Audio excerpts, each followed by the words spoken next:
Agriculture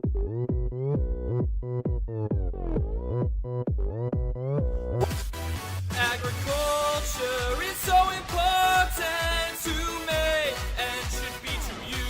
Hey! The world and will never ever cease to be. We need to eat. We all need farmers to provide us with the food.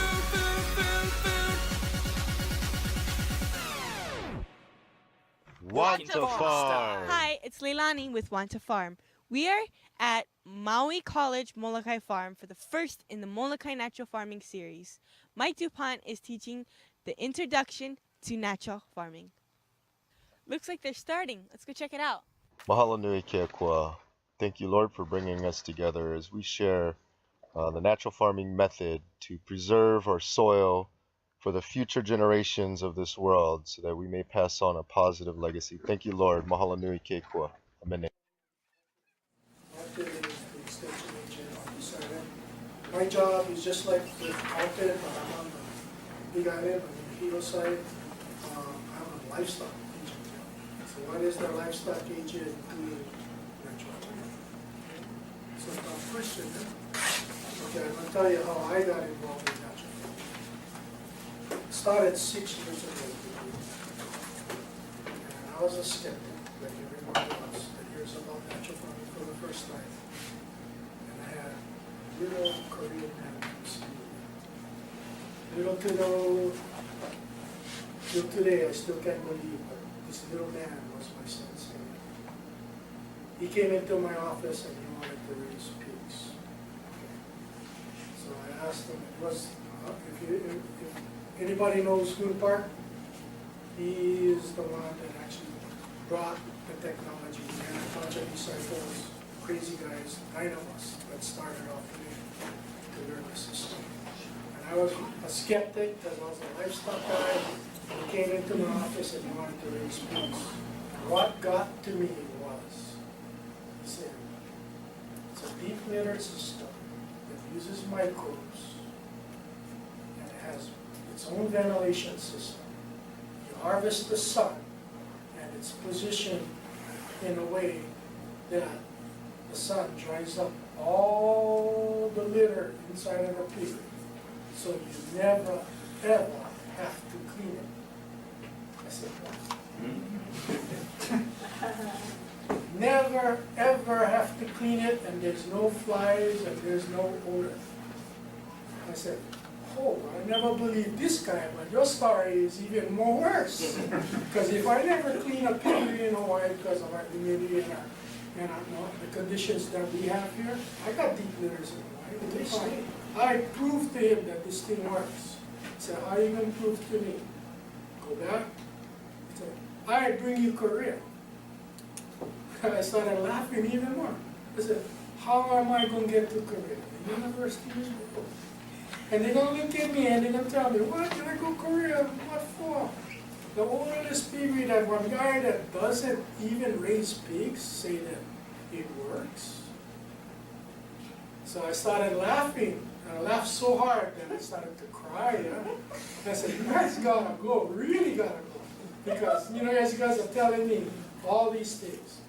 And that's when the conversation got kind of serious. Because the next question came to me was, Mr. Cho wants to see you boss. I was just thinking to myself, I just offended the guy in the office, and that's a no-no in extension service. You're supposed to be open-minded, and you're supposed to be able to listen and decipher what is true, what is not true, but you gotta be quiet in your, you cannot be opinionated. So, only thing I could think of was, I offended this Korean man, he went down there and talked to my boss, the county administrator, and he's gonna tell him what I did. Next thing you know, I'm going to get a reprimand letter from the University of Hawaii, 2 weeks suspension without pay, and I got to go anger management school. That's all I was thinking about, So I went downstairs, he talked to my boss, and my boss never came up the stairs. So I said, oh, I got away with that.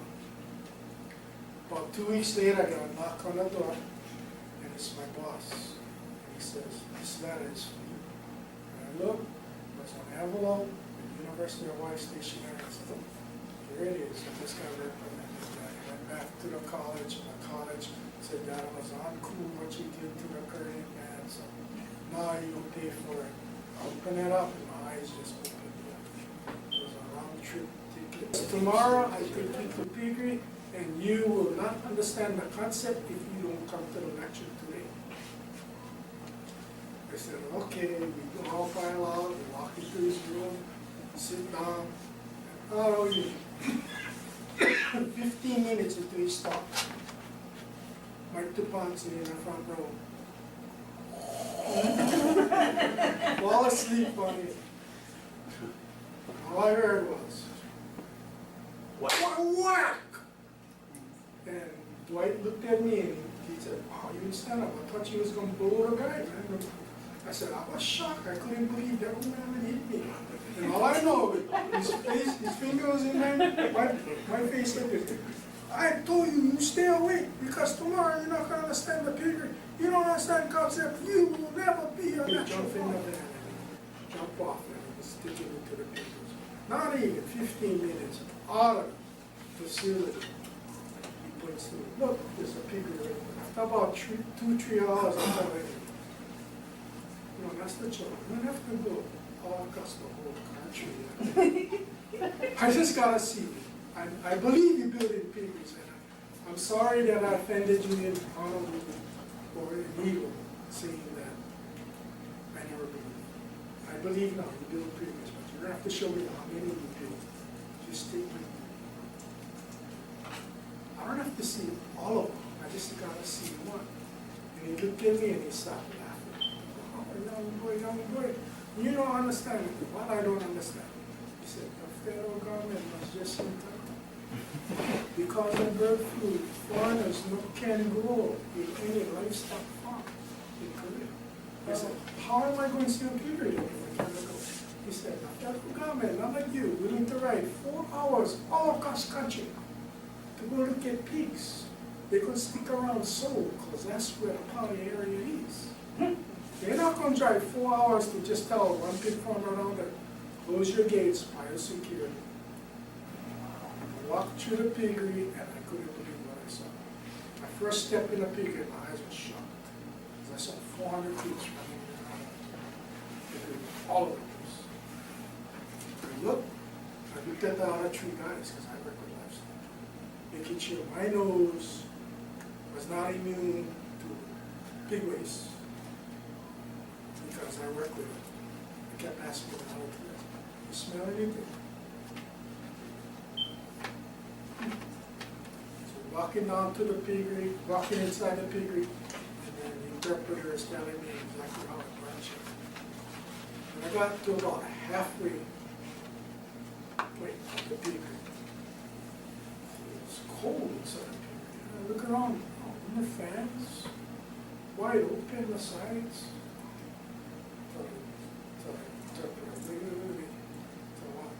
Let me go back out to the van. I'll grab my vest, throw on my vest, it's kind of cold. So I come back in, I'm talking to him, and I see Master Cho sitting on the outside. I look at him and go like this. And he tells me, oh yeah, take all the pictures you like. I said, no, I like jumping in the pen with the pigs. Because I want to see what's going on with this compost. And I'm looking at this building now. I have never seen one design like this. I'm traveling all over the United States. I have never seen anything like this. So I jump into the pen with the pigs, and that's when I freaked out, because all the pigs came running. You don't see that in any piggery in the United States. You jump in the pen with the pigs, and the pigs are back of the pen, screaming their heads off because they don't get killed. They don't get killed. But all the pigs came to me. So I started thinking, wow, animal husbandry in Korea is a lot different. So I started getting really, really interested. So I climbed back out and I started talking to the interpreter a little bit more. And getting closer and closer to it because I was really excited what I saw. And he looks at me and all of a sudden he just turned all red. And I looked at him and I said, oh. Then he started yelling. Korean. I didn't know what was going on. And then my interpreter says, "You just offended them, man." I said, "Why?" He said, "In Korea, raising pigs is a female job." I said, "The lady I see over there, run these 400 pigs, and she ran it all by herself. 400 pigs, the lady, lucky if she's soaking in that 100 pounds. So I sit down with her and I said, "You got a big job, how are you gonna take care of 400 pigs?" So, "Yeah, yeah." I said, "How long does it take you to feed and take care of all these pigs?" He said, "Average day, 3-4 hours." I look at her, "What? You feed, breed, take out the baby? Yeah, 3-4 hours. Oh, you got a short day that day. After the 4 hours you go home." "Oh, no, my day just stopped. After I pop beaver, I go to rice field, I take care of 40 hectares rice and 1,000 ducks." I just looked at her and said, "Lady, you married." She looked at me, she said, "Oh, why?" I said, "You come back with me, I take you wine night right now. Get your husband. Take care of all these pigs for you, because what I see over here is something different." So that was my exposure. Natural farming will save your industry. I said, "I still don't believe how you're gonna do this." And he grabbed me by my shirt and he took me to the door and he looked and he said, "Look at all these green plants here. Don't tell me you guys cannot develop your own feed." And I was shocked, and I said, "Oh, he's right. We just been told by the grain companies, this is how you're gonna feed pigs. You cannot develop your own food." But right now, we're starting to do it. We're starting to do some trials. We're doing different type of plants, and the pigs are starting to gain. So, natural farming always starts off. They put the piggery, and the question, the $64,000 question is, how to feed them? And since they've already learned the system, how to take care of pigs using the sprays, it's very simple to convert the guys over to the plant side, so they can learn how to raise the plants. A co-op came to Kohala Center. That's how I Tubbs, John, Chris, got all the guys that not going to be able to control unless you do natural. 3 lines is energy, machinery, and money. After 3 years, we started to find out that you cut your water usage by 40%. I mean, something that we all did. It's not something brand new. The Oriental or the Asian countries have documented this way back. How many of you know that the Hawaiians used to use natural farming? When they told me, "Oh, what, they use poi as their basis for making iron?" I said, no. That's not how they use natural farming. They never wasted food. So how did they use natural farming? Who can tell me? What did they do? Look at the history books, I'm telling you the truth. I went into the mountains and then gathered the leaves from the hala tree and the kukui nut tree. They brought the leaves down and threw them in the loy without water, and then they would walk on and left them fell off the tree 2 weeks before they planted. What were they doing? They were inoculating the loy. They were bringing in the microbes from the forest.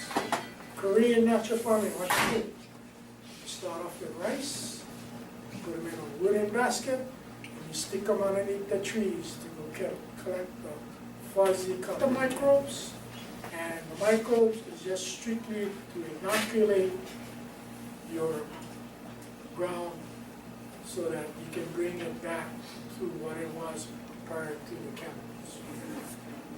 So what you do is you collect your microbes, you put them on rice, you mix it with brown sugar, that's an IMO2, then you extended with either some kind of carbohydrate.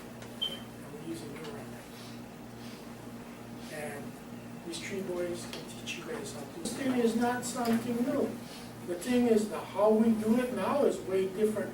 Because if you deal with regular composting people, how many pounds of compost did you have to put on an acre of land? You know what? I got the data. How much you think you have to put to bring the land back? 1,000. How much? 10 tons. 10,000 is pretty much on the line. It was 10,000 to 30,000 pounds per acre. With IMO, how much do you use per quarter? 30 pounds. Hey! Somebody got it. Okay, what you're making is you're making a fortified compost. The thing is so teeming with fungi, bacteria, protozoans, and you're putting the right ones in.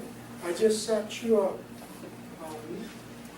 federal government meeting last Friday with Wally Jennings from NSS. The guy said, if he goes into a field and he takes a shovel, he said the shovel is your most important tool to determine the soil health.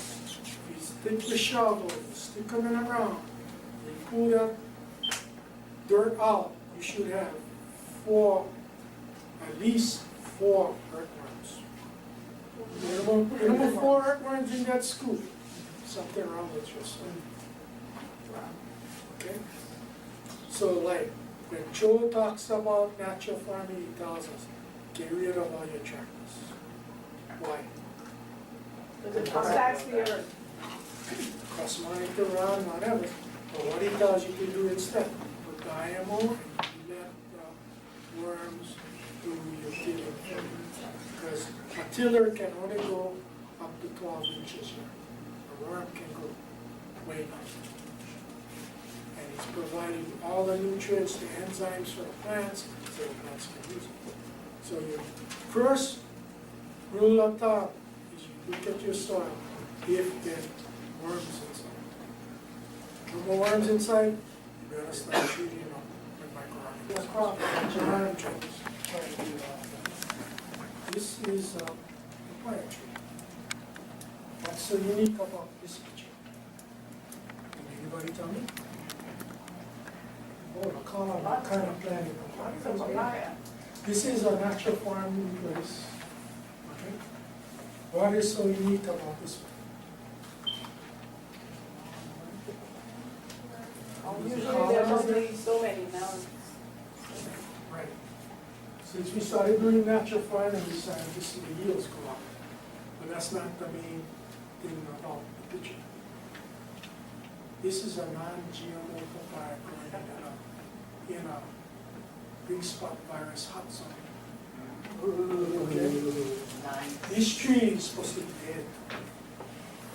I bring the researcher with me, he looks at it and he goes, oh, I can see the virus in the leaves, but the tree seems to be doing fairly well. Next question to me is, how come? I look at him and say, you're a researcher, you tell me. I said, all we did was spray them with the sprays and put the microbes on the ground. And we started to see outrageous results such as this. Okay, this is just bananas. So look at the bunches of bananas. There's a lot of potatoes here. We started to see this kind of all the trees that we've been treating with natural farming. And this is a major source of pig feed. Not only not for the bananas, but for the stocks. We started to do the stocks, feed the pigs. So more and more guys are getting into the bananas because we're getting more yields per bunch. And we're not using any fertilizer now, 0 fertilizer, just IMO in the sprays. Next slide. The taro, you see the guy in the shop, he's 6'4". This is a special taro. This is what they call Vietnamese taro. They harvest the stalk, yeah, and it's sold in high-end sushi bars. All across New York and whatnot. I get a premium price for this stuff. Show the next slide. You can see. Look at how the keikis come out of the ground. And you see all the worm castings on the bottom? Remember I told you gotta have 4 worms in every shovelful. This guy is big on the worms. The worms is about the size of his baby finger. They look like snakes. They work. The taro is something that we pretty much got it down pat on the sprays. Joe McGinn has done a lot to get it to the point where he knows by looking at the column plant what he uses. And I tell him, we gotta document this because you are one of the pioneers out there spraying the insects. What does the basil plants look like over there? Look great, yeah? They get flowers, they flower. This one not flowering. This guy he's been taking care of it very well. Okay, next slide I'll show you the basil plant, the size of the leaves. Okay. How is basil sold across America? By the ounce, right? Right? That's not the answer. They go by weight, they go by size of the leaf, and they go by fragrance. Here's the story. We were invited to the Howard Dykes show. You guys know who Howard Dykes is? Channel 9 News. He always does interesting side shows. Right? So we came to Howard Dykes. He says, bring some of your basil. And what he had done, he had gone down to Chinatown and buy some basil. Okay? So Howard Dykes didn't know that either. The news crew. So in the show, they're laying on 5 bundles of basil. And I sat back in there and said, well, this is the test. The question was to Howard Dykes, which one would you buy? I was going like, oh, please, please, please, pick mine. And then write down a list and then grab that. I would buy this one. I said, why would you buy this one? Just by the color, the size of the leaves, and as I walked in the room, I could smell them. So I know that's the healthy. So we know that natural farming increases the quality. And sugarcane is probably the most important plant that you can grow in natural farming because that's what we utilize a lot with the brown sugar and, you know, the mangoes. This tree never bloomed for years. They would shoot them with the calcium, threw some iron on the ground, started to get fruits. Avocados. I wrote those. I can tell you one story. The girl, all she did was spray calcium. And she just did the trial. She never put iron on, nothing. She sprayed the calcium, she had mulch of trees. And she told me, that didn't happen. I was spraying on that. So we said, let's go out to the field and let's go look at it. We walked out to the field and all we saw was half the orchard was choke flowers, not a side, little bit flowers. It was blooming, but not like the side she experienced. She said, my eyes, I see them every day, so I can't see it. And look, right down this line, look, this side versus this side. This is the trial I want you to do. Time for harvest, you weigh out all the avocados and tell me what you got. She called back, she said, the history of the orchard, this year was the highest yield I ever got, ever. Pineapples. This was out in California. They couldn't get pineapples. They started using natural farming. This is one day's harvest. Uncle Robert's place. We started to do things on aloe, coconuts. John Cavity's got coconuts in store, and they get coconuts all the way to the ground. Easy for people.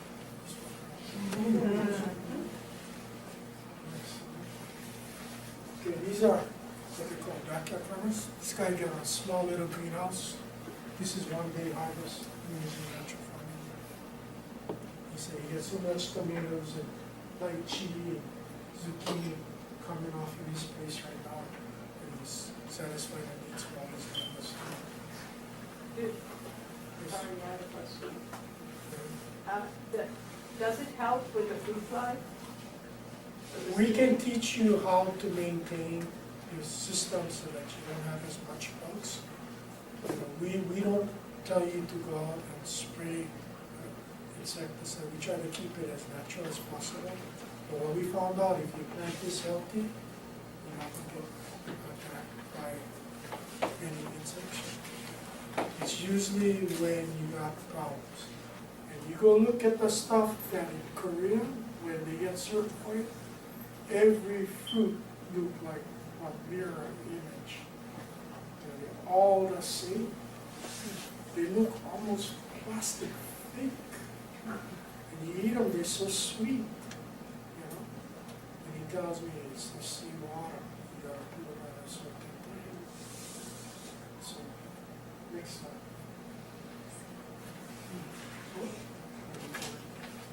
Chili peppers up the yin yangs. I mean, you look at a chili pepper from far, on natural farm, the thing is orange, not green. Just loaded with chili peppers. Okay, next slide. Now we're getting into the chicken jar. This is the hobble hobble. This is the plastic one. This story is we put 40 of these on a small grant that we went out there and we put 40 of these up all throughout the Big Island. All you have to do is sign up and we would show up, we'll build them for you, put them in your yard. Without further ado, I'd like to turn them over to John and Chris and Doris. Talk a little bit about the school that they went to. This is on certification school. Once they go through the class, they become the teachers. And right now, what they call me is the stoker. I come into meetings like this and I stoke the fire. The guys that keep the fire going is like Charles, John, Chris, great. These are the guys that need more control next time.